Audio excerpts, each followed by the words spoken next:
டமால் டமால் டமால் டமால் வெளியே வந்துடும்.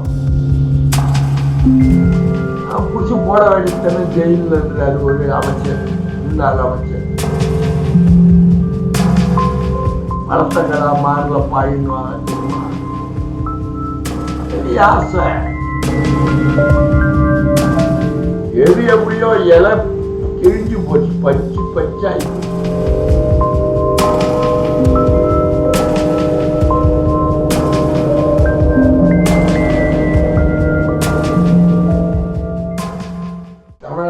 பரபரப்பாக அரசியல் களம் தொடங்கிடுச்சு. நேற்றைய தினம் இந்த மத்திய அரசு கொண்டு வந்த தேர்தல் ஆணையம் கொண்டு வந்த தேர்தல் திருத்த சட்டத்துக்கு எதிர்கட்சிகளை எல்லாரையும் கூட்டி வச்சு ஒரு கூட்டத்தை கூட்டி எதிர்ப்பு தெரிவிச்சு இன்னைக்கு உச்ச நீதிமன்றத்தில் வழக்கு தொடர்ந்து திமுக சார்பா தலைமையேற்று நடக்குது.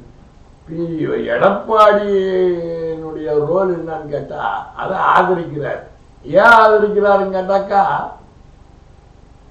எப்படியும் ஓட்டு போட்டு நம்ம நிறைய ஜெயிக்க முடியாது, குறுக்கு வழியில ஓட்டு போட்டு ஏதாவது ஒன்று பண்ணாதான் நம்ம ஜெயிக்க முடியுன்றதுனால இன்னைக்கு எடப்பாடி வந்துட்டார். அதனாலதான் மோடி அமித்ஷா அவரை கூப்பிட்டு கிளற சொல்லிட்டார், அமைதியா இருந்தா நீ திமுகவை வீழ்த்தலாம், நாங்க என்ன காய் நகர்த்துறோமோ அந்த காய்க்கு அமைதியா ஒத்துழைப்பு கொடுக்கணும்ட்டு. எல்லாம் கரெக்ட் தான், நேரடியா ஜெயிக்க முடியாதுன்றது 100% உண்மை. அதுல எந்த விதமான மாற்று கருத்தே கிடையாது. நான் முதல்வரா நீ முதல்வரா என்ற பட்டிமன்றத்துல பிஜேபி ஜெயிச்சு பிறகு வச்சுக்கோ. இப்போ கூட்டணியில 100 தொகுதிக்காக போறாங்க பிஜேபி. 75 தொகுதியாவது பிஜேபி நிச்சயமா கேட்கும். அப்போ என்ன பண்ணுவாரு எடப்பாடி? விஜய கூட்டணியில் சேர்த்துப்பாரா? பிஜேபி கட்டி விட்டு விஜய கூட்டணியில் சேர்த்துப்பாரா? விஜய் உன்னுடைய கூட்டணிக்கு வர தயாரா இல்லை. அவரும் தனி ஸ்டாண்ட் எடுத்துக்கிட்டு போயிட்டு இருக்காரு. இப்போ யார் பேச்சையும் கேட்காம அவருடைய தகப்பனார் எஸ்.ஏ. சந்திரசேகரனுடைய அட்வைஸை கொஞ்சம் கன்சிடர் பண்றதா கேட்கிற கேள்வி. அவர் ஒரு ரூட்டு, மரவெட்டி ஒரு ரூட்டு, அப்பா மரவெட்டி திமுக, புள்ள மரவெட்டி பிஜேபி, சேர்த்து வச்சுக்கிறதெல்லாம் காப்பாற்றணும்ல. எல்லாம் ஈடி விட்டு அன்புமணியை நோண்டி எடுத்துருவாங்கல்ல, அது ஒரு பக்கம். தெளிவாக இருக்கிறாங்க விஜயகாந்த் கட்சி. ஜனவரிலாம் பிப்ரவரியில் தான் எனக்கு கூட்டணியை பற்றி சொல்லுவோன்னு சொல்லிட்டாங்க. பட் இருந்தாலும் அவங்க உடைய நடவடிக்கையெல்லாம் இன்னைக்கு அப்படியே திமுக சார்ந்த அரசியலாக தான் இருக்கு. அது இன்னும் வெளிச்சத்துக்கு வரல. திருமாவளவெல்லாம் உடைக்கணும்னு முயற்சி பண்றாங்க, முடியல. எப்படியோ கத்திங்களை எடுத்து வீசுறாங்க. அவர் திறமையா இருக்கிறார், ஸ்டெடியா இருக்கிறார். திறமைன்றதை விட ஸ்டெடியா இருக்கிறாரு அவரு. அதுல எந்த விதமான மாற்று கருத்து கிடையாது. திமுக தன்னுடைய களத்தை, தேர்தல் களத்தினுடைய பணிகளை சுழட்டுது பம்பரம் மாதிரி.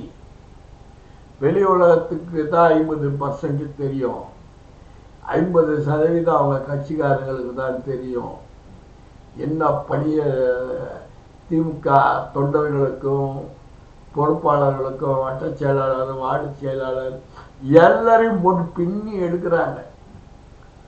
ஆமா, அதுல நீயா நானான்ற இதுல வேகத்துல வண்டி குதிரை ஓடுது திமுகல.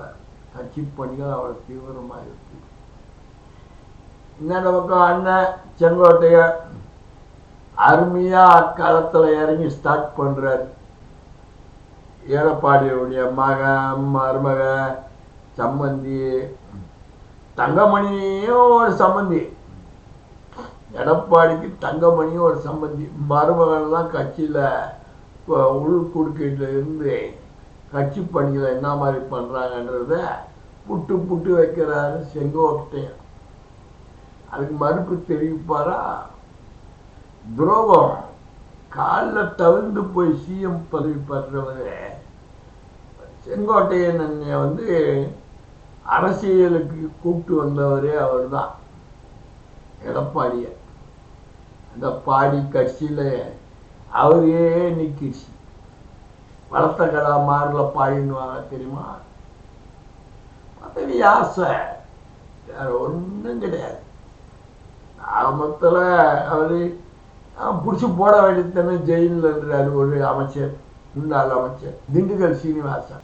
குற்றவாளிலாம் பிடிச்சி போட வேண்டியதானையா? ஏன் சொல்றீங்க? ஆதாரம் தான் பிடிச்சி போடுங்கன்னு சொல்றீங்க. மகன அவருக்கும் ஆதாரம் இருக்குது, உனக்கும் ஆதாரம் இருக்குது. வருவாங்க ஐயா. நீங்க இந்த மாதிரி ஆதாரம்லாம் கேட்குறீங்கல்ல, அதெல்லாம் சட்டப்படி விசாரணை மூலயமா நீதிமன்றம் மூலயமா உங்களை கைது செய்யறதுக்கு தயாராகி வந்துகிட்டு இருக்கு. வரும். நீங்க சென்ட்ரல வச்சு ஈடிய வச்சு நடக்கலாம்.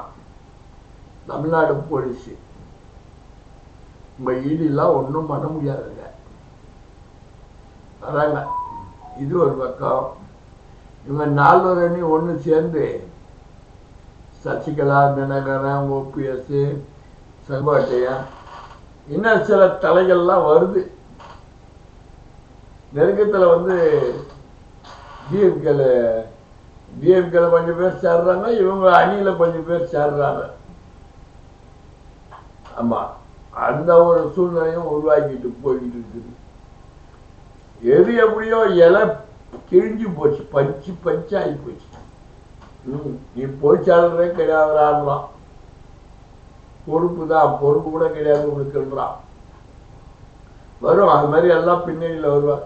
என்ன ஒண்ணுன்னா, எப்படி இருந்தாலும் எடப்பாடி தேர்தலில் நம்மளெல்லாம் ஜெயிக்க வச்சிருவாரு, நமக்கு சீட்டு கன்ஃபார்ம்னு அவன் கற்பனைக்கு எட்டாத அளவுக்கு கனவு கண்டிருக்கான். இன்னும் கேட்டால் ஒரு சிலர் நம்ம போட்போட நம்ம மந்திரின்னு கனவு கண்டுருக்கலாம். கனவு நனவாகட்டும், கனவு கரைஞ்சி போதான் நினைவாகத்தான் பார்க்கலாம். அமித்ஷா கூட்டணியில் அமித்ஷாவினுடைய தொகுதி பங்கீட்டில் ஏடிஎம்கே டமால் வெளியே வந்துடும். பார்ப்போம் என்ன நடக்குது.